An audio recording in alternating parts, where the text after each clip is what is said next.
है। यहाँ से पहले बिंदु को मरीचि ऋषि के नाम से जानते हैं। उसके बाद में जो बिंदु है वो कहलाते हैं ऋषि वशिष्ठा। ऋषि वशिष्ठा की बाईं ओर आपको एक छोटा बिंदु नजर आएगा। ये बिंदु ही है अरुंधति।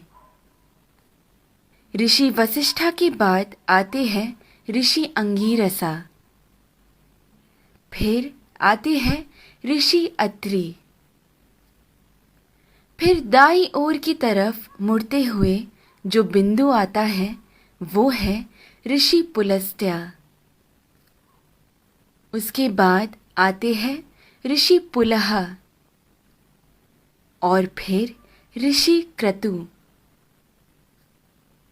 ऋषि पुलह और क्रतु के अंतर को 5 गुना मिलाकर नीचे की तरफ आएंगे तो वहां बसे हैं ध्रुव नक्षत्र। सदा उत्तर में रहने की वजह से उसे ध्रुव नक्षत्र कहा जाता है। इंग्लिश में हम इसे नॉर्थ स्टार के नाम से जानते हैं।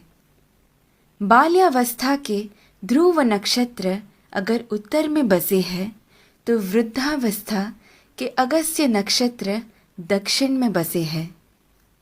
अगस्त्य और ध्रुव नक्षत्र हमेशा उसी स्थान पर ही पाए जाते हैं। इन दोनों के बीच में मौजूद आकाश गंगा सतत घूमती रहती है।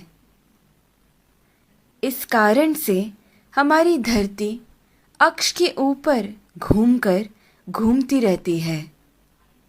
ये सच है कि सारा जगत भगवान के इर्द गिर्द घूमता रहता है, लेकिन वो हमें कभी नजर नहीं आ सकता। भूमि के अनेक कालों में से उसे 4 काल में छांटते हैं। ऊपर नजर आ रहा पीठ के बल सोया हुआ प्रश्न चिन्ह के आकार में बना हुआ सप्त ऋषि मंडल हमें वसंत ऋतु में ठीक ऐसे ही नजर आता है। आगे बढ़ते हुए शिशिर ऋतु यानी ठंड के मौसम में हमें सप्त ऋषि मंडल ऐसे नजर आता है। फिर शरद ऋतु में जब सारे पत्ते झड़ने लगते हैं तब सप्त ऋषि मंडल हमें ऐसे पीठ के बल सोया हुआ प्रश्न चिन्ह के आकार में नजर आता है। और फिर ग्रीष्म ऋतु यानी गर्मी के मौसम में हमें सप्त ऋषि मंडल ऐसे शीर्षासन कर रहे प्रश्न चिन्ह के आकृति में नजर आता है। चाहे जो भी हो, जब हम ये सारे प्रश्न चिन्हों को एक साथ में देखते हैं, हमारे सामने एक विशेष आकृति हमें बनता हुआ नजर आता है। वही कहलाता है हमारा स्वस्तिक। स्वस्थ का मतलब है आरोग्यवान।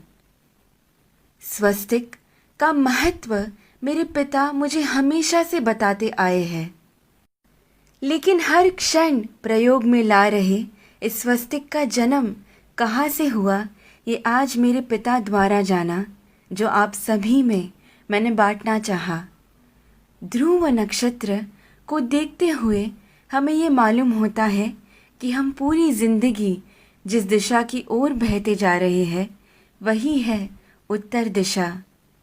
इसीलिए शायद हमारी भूमि पर भी दक्षिण में अधिक जल है और उत्तर की ओर अधिक ज़मीन है।